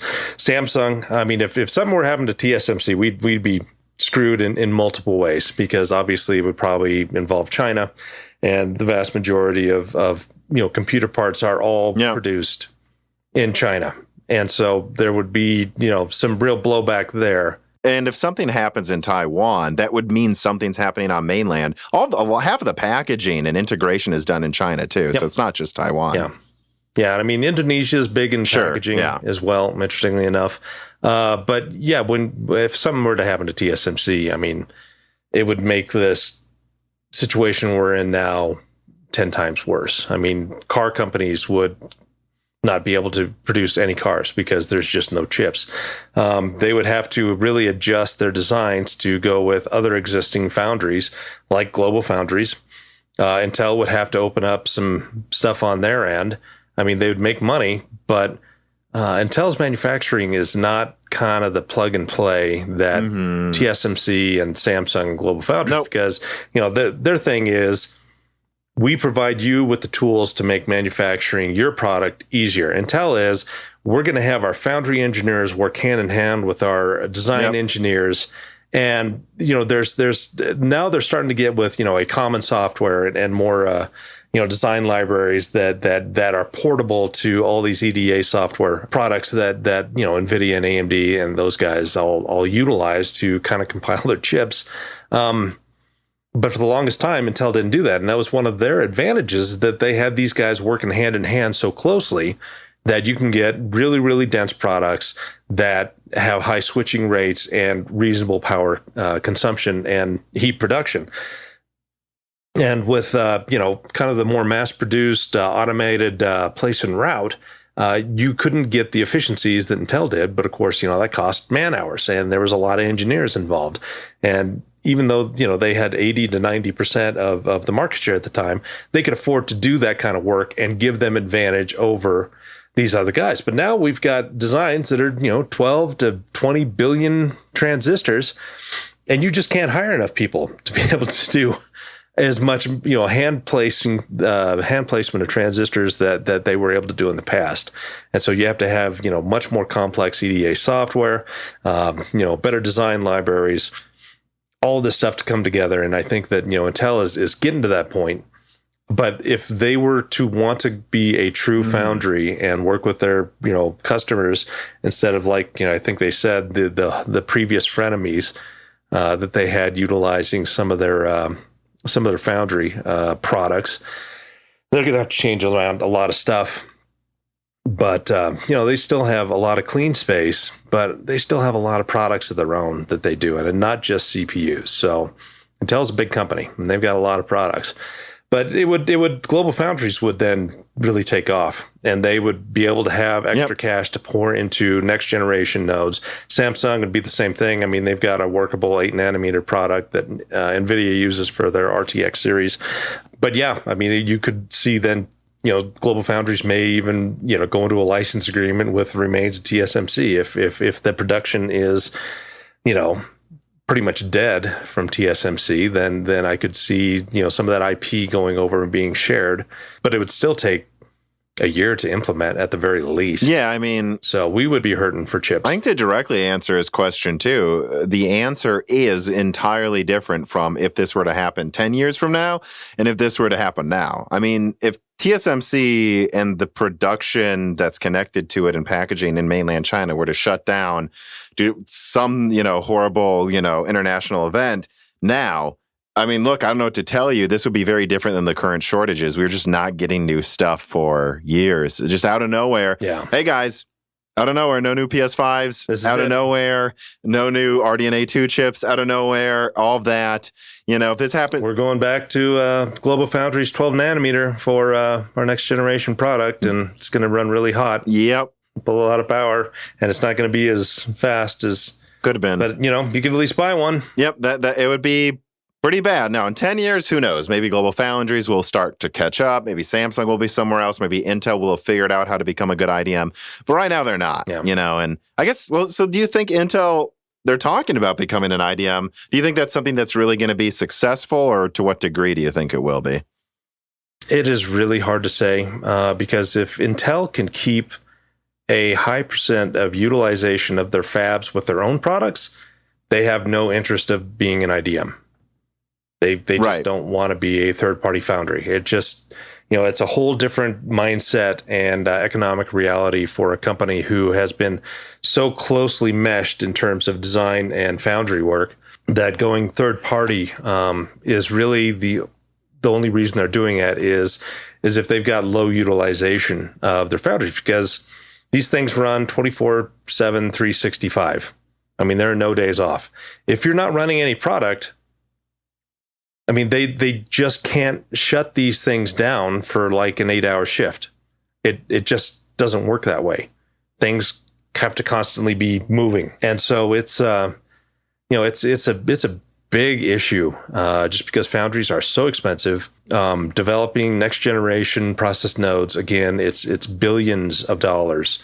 When even just a next generation mask is like a $5 million piece of quartz that it's hard to produce, but and that's why it costs as much as it does. It's just, you eventually have to look at your economics and say, we've got to do this because we simply can't effectively run our fabs and keep the margins at where we're at. We either take a massive margin hit because we're paying people to stay at these fabs, we're paying them to get, keep powered up and moving through wafers, even though it's going to be at a slower rate and there's fewer wafer starts per week, but they can't just shut down fabs. They don't work that way. Yeah, I mean, I would even go as far as to say that, or what I would want to remind everyone is Intel was hitting capacity problems before everyone else with their 14 nanometer capacity problems like a couple of years ago. And so if they're buying up TSMC capacity, it's probably largely because if they had capacity problems supplying, and if people wanted their chips so badly when they were behind technologically, what do you think is going to happen when they start catching up to AMD over the next 2 years? A big reason to buy up TSMC capacity is that they're just going to need as much as they can get. And so I think they want to be an IDM as an option, but I don't see who they're going to give these contracts to when they always run out of capacity for themselves. Yeah. And I mean, part of that was just because 14 nanometers, and they, had space that they cut off to develop 10 nanometer stuff. But sure. Yeah. Of course, they couldn't produce it in good enough numbers, and the yields were crap and the bins were awful. And, they just had so few usable products that, it cost a lot to make and they couldn't sell them for very much. So, you had a balance there of, we got to give a certain amount of manufacturing to this new 10 nanometer mode that we're trying to get viable, and that takes away the 14 nanometer stuff. But because it's 14 nanometer, I mean, if we want to release a new chip, it's going to inflate the size of that die because we need to add more features and more performance versus what happened last year with the older part. And so it just makes the problem worse. And yeah, there's security problems at the same time, too. A lot of people I talked to in servers were just doubling the size of their Intel servers to make up for losing half the performance because that was easier than switching to AMD or something. Yeah, and talk about a good time for AMD to actually release a competitive part. Yes. I mean, I've got the story of my boss from my other work went to a Dell convention for servers, and this was when Epic was first released. And people were complaining to the reps, like, we were ordering a server and we're looking at 7 to 10 weeks before delivery. And the guy said, we know that's a problem, but have you thought about AMD? And this was back in 2018. And I mean, people in there just laughed. They laughed and laughed. Yeah, we're going to buy an AMD. Well, they're not laughing now. They're actually buying AMD Epic processors because they work, they're dense, they're power efficient. And so it's interesting and fun how that world has changed dramatically because Intel's the AMD's hitting them where it really hurts, and that's the really high margin marketplace. And I mean, their products are superior because Intel's stuck at 14 nanometer for a lot of these high end Xeons, and they're starting to do the 10 nanometer stuff. But AMD at 7 is just kicking them. Yeah. Well, on that note, though, of like Intel's products, I do want to ask this question. AC666 writes in, he says, "Hi, Josh and Mr. Schmoozer. As someone who would have witnessed the i740 in Larrabee, my question to you is, what are your thoughts and expectations for DG2 and future generations of graphics cards at Intel as they enter the dedicated market in a fashion seemingly similar to what's happened with Zen, at least in my opinion? What sort of competition do you expect them to bring, especially when they'll be buying TSMC's wafers? And how do you think they'll impact the gamers Intel clearly cares so much about?" I think he made that last point sarcastically. But anyways, thanks, guys, and stay awesome. I was around at the i740, and they had bought Lockheed's Starfighter design and design team, and they had brought them into Intel to do the graphics because Lockheed was wanting to get away with that. I mean, they originally had created these 3D guys to drive simulators and to possibly do avionics and whatnot, and so they sold it pretty much en masse to Intel, and we thought that Intel was going to then be kind of the next 3DFX. But Intel was of the opinion that, hey, we own the CPU market. We don't own the 3D market. And we would rather accentuate CPUs because I think that they were truly of the opinion, kind of what Tim Sweeney from Epic, that you remember back in the early 2000s, he said, 3D graphics is going to be a dead end because eventually we're going to have so much compute in the CPU and that general purpose that it's going to go back to that. And in ways, he's kind of right because 3D graphics has become more general purpose, but it's still not a CPU, and there's still a lot of fixed function type functionality. Well, and you have people like Linus Tech Tips running Crysis on a Threadripper with 64 cores, but at the same time, NVIDIA Lovelace and RDNA 3 might have like 15,000 stream processors or some insane number. And exactly. But Intel was betting that their CPUs would eventually make software rendering the de facto standard, and it would be as good as any 3D renderer out there. Now, of course, we know that it doesn't work that way because there's just so much functionality in a modern 3D rasterizing and ray tracing GPU that, CPUs still may get 1 or 2 frames per second to give a quality that a GPU is doing 140 plus frames per second. It just is, that's just the way it works. And, but they really poo-pooed on 3D graphics thinking that, eventually everything's going to go back onto the CPU. And it's going to be great. And then they transferred those guys and they started making integrated chipset graphics that, had limited 3D functionality, but, and it sucked. But I think this is going to be much different. I think that when they've seen what NVIDIA has done with their Quadro series and their Tesla series of cards, and they're just these huge, massive number crunchers that are much more focused than a general purpose CPU or even general purpose CPU with vector extensions. I think that Intel is finally going to pay attention to 3D graphics.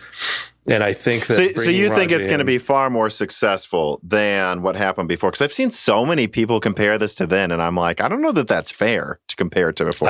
It's a very different world, and it's they tried with Larrabee with 52 very simple Pentium cores with vector extensions built onto it, and they ran into a lot of issues and stuff that NVIDIA and AMD had essentially solved with their 3D graphics and how they handle threads and warps and dispatch and all of these things that are really, really extremely complex to keep all of these, engines in motion. And Intel had to, really rewrite the book on their technology to get it to be as effective as it is now. And so their Z graphics are, a good chunk up in terms of capabilities and performance than previous, but it still doesn't match well with what AMD has with their new Vega series in the 5000 series APUs.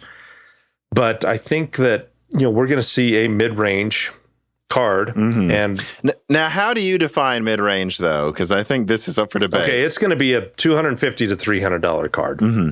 Is that even mid-range anymore, though? Because I think if it were to come out half a year ago, you'd say that's mid-range. I almost wonder if that's low end at this point. Maybe. You know what I mean, though? But I think that they're going to have a low-end $100 to $120 product that actually, might be more or less, a little less capable than like a 1660. Mm-hmm. Yes, but that's what I expect as well. Actually produce these. Yeah, so I think that would be the new, low end would be that range. But 250 to 300 is going to be their mid-range. Yeah, and what like around like a 3060 in performance probably there or something. Yep. And I have seen some samples. I leaked the first PCBs and coolers and Z super sampling, which it was funny to see Intel start showing off like mock-ups for coolers that look a lot like the prototypes I got a hold of like half a year ago. From what I've heard, they may be able to get up to around a 3070 or a little higher, but I don't know how many of those samples can hit that, and I don't know how many products they're going to hit. I think even if they can launch something as competitive as like what AMD is calling mid-range now for below 300, that's at least a market where AMD and NVIDIA aren't even bothering to compete in anymore. So it could help a lot. Yeah, it would be really nice. But a problem that Intel's going to have is their software base is prehistoric as compared to what AMD and NVIDIA has. In terms of driver technologies and shader rewrites for individual games. I mean, there's a reason why the latest NVIDIA drivers are 700 megs in size. Yeah. It's because they've got replacement shaders that are more, optimized for their products with all of these different games. And that's just, it's a mind-bogglingly hard amount of work to do that these, driver developers do on a per case basis when you're dealing with, 3 different architectures, even though they all have the same basis, but you've got a brand new game coming out and you've got to make sure that each one runs it and, make the replacements where, absolutely necessary, to get good performance. So it's a Cold War that Intel has not really dug into yet. I mean, they've got the money to spend to buy the developers, but it's going to be tough to do, and they're going to be a little behind the ball when it comes to driver support and quality. Are you sure they will, or are you just expecting? Because they have a lot of money. They have a lot of people. They have a lot of money, but I mean, if you play on any of their integrated graphics, there are still issues that pop up, and You see these issues with their integrated graphics firsthand, because I haven't really had many problems lately. Maybe 5 years ago. Well, I mean, it's with cutting edge, higher end applications, you're just it's not a fun experience. It's not like you're going to get flashing textures or constant crash to desktops. It's just not a very optimized and enjoyable experience. And part of that is just, the amount of work that they have to do on the software side. But you expect them to target the mid-range now, have it successfully hit those performance goals, and then just continue to try to get up higher generation after gen? They don't have the IP, the visual IP that AMD and NVIDIA does. And they have to develop a lot of that, and they're going to have to reinvent the wheel in ways so that they don't step on AMD and NVIDIA's rights and property. Because that's just billions of dollars in legal fees that they would like to avoid. And so, yeah, I mean, there are more than one ways to skin a cat, but, AMD and NVIDIA both have very, very, very robust architectures that do very well here. And Intel is, they're trying to take some of the basic stuff that they had developed for chipsets and expand that out to be much more competitive in terms of features and performance. And, they probably are going to have a few tricks up their sleeve as compared to, what people are expecting. And so that's going to be kind of nice to see. But, they have a DLSS. Z super sampling, Yeah. That looks pretty good. We'll see, right? It works great. It looks good. Yeah. And I've also heard they're working on some low latency software for, reducing, the click to shooting a gun in a game that we haven't seen publicly yet, but it seems like that's a thing they're going to try to do too, is be low latency. Yeah. I mean, they know where the bar's at. And they've invested money into getting Raja and all these other guys in here, and they've hired people away from NVIDIA and they've hired people away from AMD to help flesh out all the design groups and engineering and product development. So, this is not going to be 1998 again, where they, put out a tremendous amount of i740 parts for dirt cheap, and then just never really develop beyond that. Well, and something I point out to people that just disregard Z like it's not going to be successful, which it seems like people aren't doing now that they're seeing the marketing pop up, because it feels more real now. But a lot of people were just disregarding it earlier this year, as I would say, hey, look, do you know how bad that would look to investors if they built this entire group with way more effort than before and they couldn't even launch something? I mean, it would be insane. Like, they have to succeed, guys. It's a lot of money that they've sunk, but it's money that they think that they believe is going to be well spent, because next generation visualization, next generation of machine learning, all of these things are going to lean upon this hardware that does very, very specific things very quickly and, very, very wide. That they're finally, getting in on it. They've seen the billions that NVIDIA has made, how they're dominating the market, how their CUDA, software platform is the de facto one to use for a lot of this. And they've got a long way to go before they're really competitive with NVIDIA there, because it's not only hardware, but it's a huge amount of software and a tremendous amount of mind share of the people who are developing these applications for, GPU, machine learning, all the AI stuff, and just the number crunching that these parts can do. Yeah, and I mean, it's kind of like in a similar way to Zen with Epic when Intel was falling behind. DG2 couldn't have a better year to enter the market when NVIDIA and AMD are ignoring the low end. I mean, honestly, this couldn't be a better time. Yeah, they just need to speed it up rather than being a December, January launch is what they're quarter expecting. one. Yeah, quarter one. Yeah. So if they can hit between 250 and 300, they're going to sell a tremendous amount of parts, because there's still a lot of people who need GPUs and don't want to spend $700 to $1,000 to get something useful. Yeah. Well, and the only thing I would say, though, is the second that starts slipping to quarter two, it's like, come on, when's RDNA 3 and NVIDIA Lovelace coming out, guys? At a certain point. Yeah, that's going to be Q3 probably. Right. But yeah. But it's like, that's why I say, is it really mid-range if 1 quarter later, AMD's launching that? Yeah, but what are they going to offer? I mean, the 3050, from what I hear, is not that impressive of a part. And that was, I think essentially a laptop version, but a laptop 1660 was, kicking it all over the place.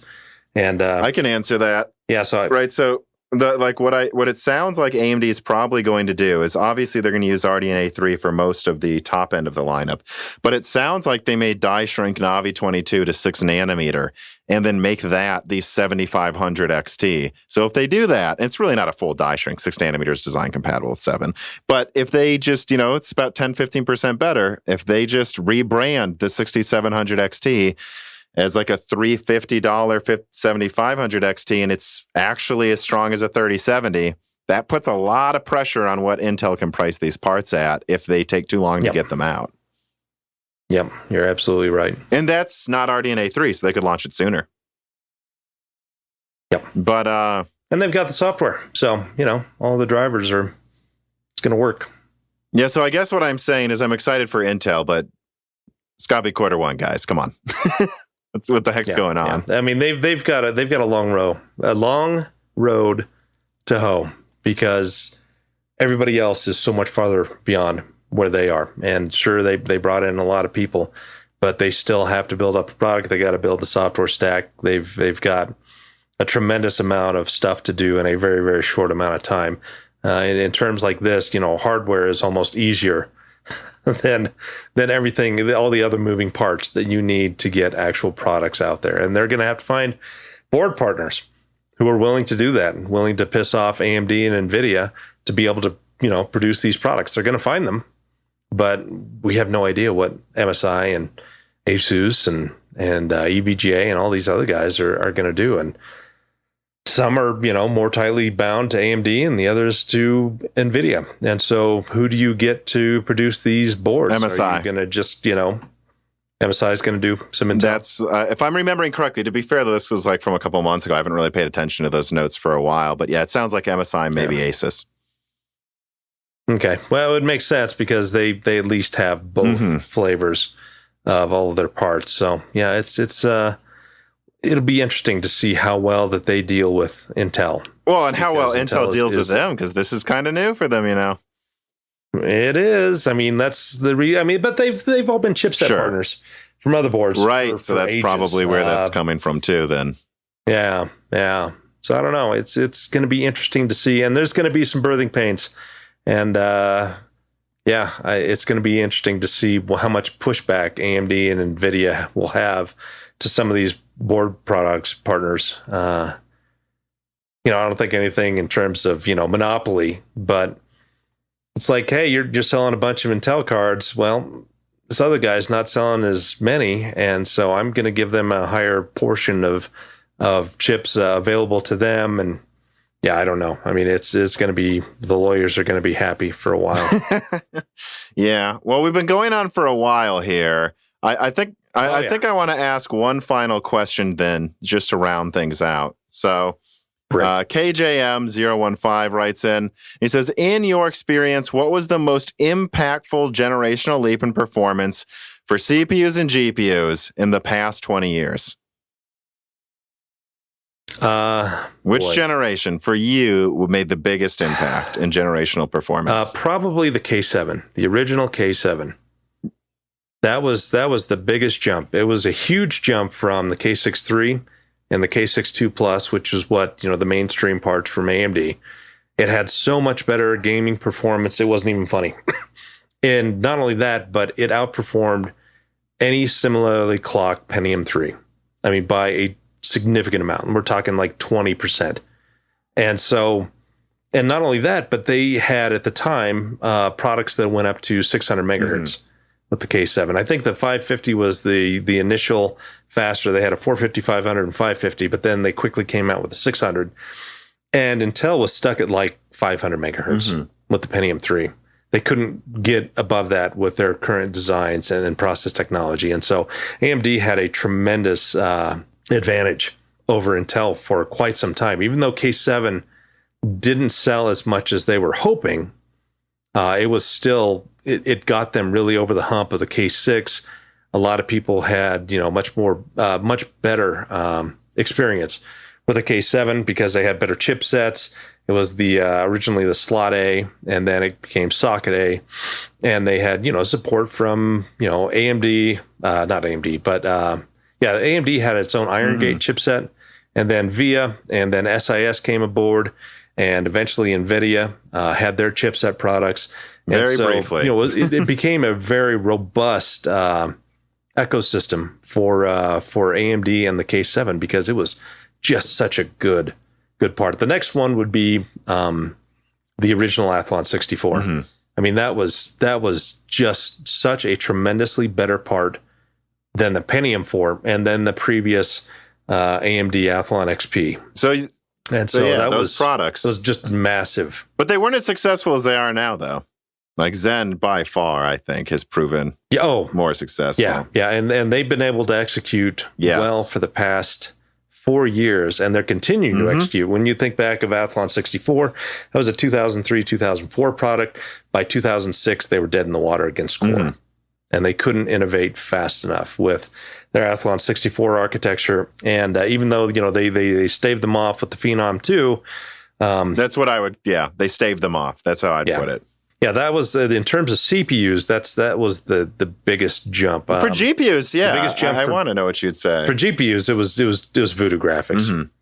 I mean, going from a software rendering with pixels at 320 by 480 or 320 by 240, 320 by 240. Good Lord, going to 640 by 480 with bilinear filtering, and a higher triangle rate.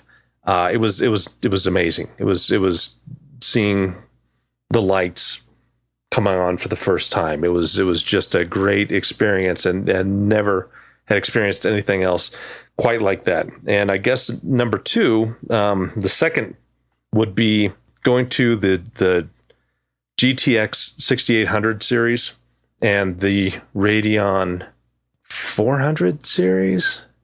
They're all at the same time. I can't remember. It was back then, just 2005 through 2008 was crazy for AMD and NVIDIA competition. If you go back and read about it. Yeah. So 2004 was really when the 6800 series, where they really caught up, and ATI had their last generation before AMD bought them up. Those were huge jumps in overall performance from the previous generation. Like doubling, it was or massive. More. Oh, it was a little bit more, and plus you got DX9, really fast DX9, because that was the year after the FX 5800 series, which I've got one sitting on the wall. 5800 had next issues to me.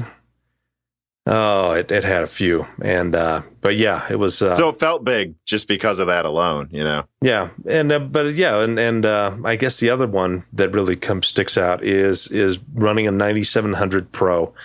For the first time after going to that from a GeForce 4. Because I remember running Call of Duty. Was it Call of Duty? No, it was Medal of Honor, Allied Assault. That was the big title at the time. And you could run it at reasonable performance at 1280 by 1024.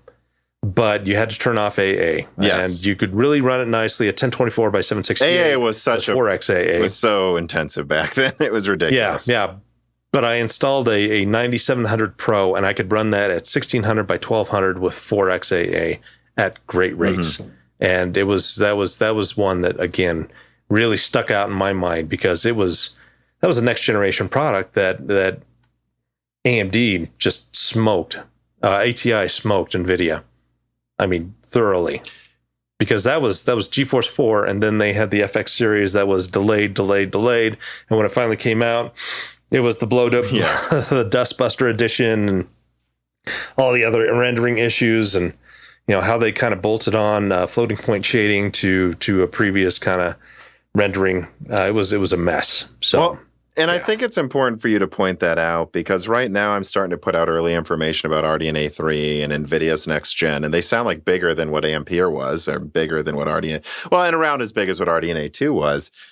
And people go, well, that can't be possible. Ampere was the biggest leap ever. And I'm like, guys, Ampere wasn't. I know NVIDIA said for some reason it was the biggest leap. And I was just, Pascal was a 60% leap over Maxwell. And they were doubling performance or 50% increases every year before that. Ampere was one of the smaller leaps, honestly, guys, in the past 15 years. Yeah, it was a good leap, but it wasn't the massive jump that like a 6800 was at the time. From its previous generation. And not only that, but how they architected it, it was so much easier to actually run these titles And I remember when Far Cry came out, and it had interesting visual issues when run on a 5000 series FX GPU that ATI didn't have, and interestingly enough, the 6800 didn't have those same issues. It was a very broken architecture. So yeah, Ampere was nice, but there were previous ones that really raised the bar in terms of performance and visual quality. Mm-hmm. Yeah, and I think although prices are going up, hopefully at least we'll get some insane increases again. But yeah. Well, I've already, I've had you on for quite a while. I think that's a good place to close on, is another thing looking back and then at the future. And thank you so much for coming on. Do you want to plug anything? I mean, Twitter or what? Maybe there's a website. Sure. You can follow me on Twitter. I post burger pictures. It's twitter.com/Josh D. Walrath. And I'll have a link in the description for that as well. Yeah.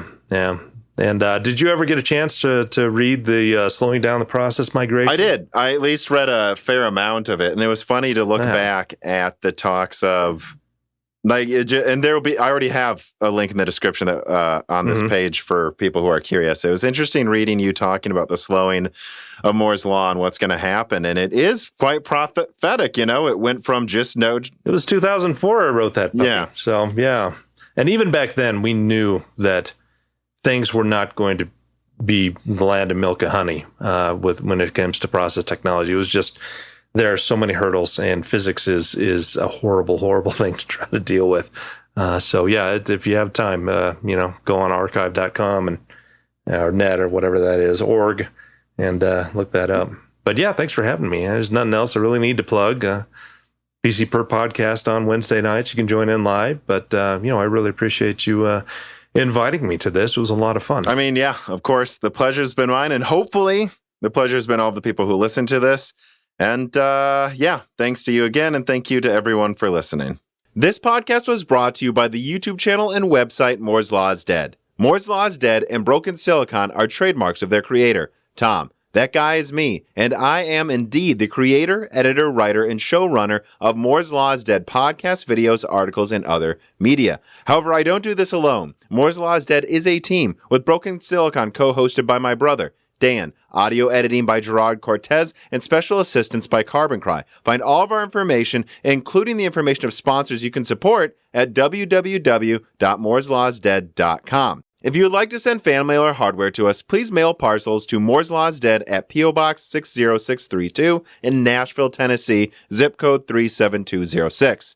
And speaking of fans, patrons are what makes Moore's Law is Dead content possible. The aging business model of spamming ads all over the content is dying. The future of media will be built on fans paying for the content they actually want to exist. And so if you have the extra money, but only if you do, please consider supporting us. For just $2 a month, you get access to the exclusive podcast Die Shrink, voting on subjects of future podcast episodes, the ability to have your questions read aloud on Broken Silicon, Die Shrink, and Loose Ends, and of course, access to the Moore's Law is Dead Discord full of like-minded people who would love to meet you and talk to you about computer hardware. I am one of them. Additionally, higher tiers get access to ad-free episodes of Broken Silicon, the entire back catalog of Flyover States podcasts and other projects Moore's Law is Dead has done, and thanks in the credits of videos and other perks as well. And hey, if you can't afford to support us, please do share Moore's Law is Dead videos and podcasts with friends and family on social media, Reddit, and forums. And give Broken Silicon a 5-star review on Apple Podcast or your preferred podcast app.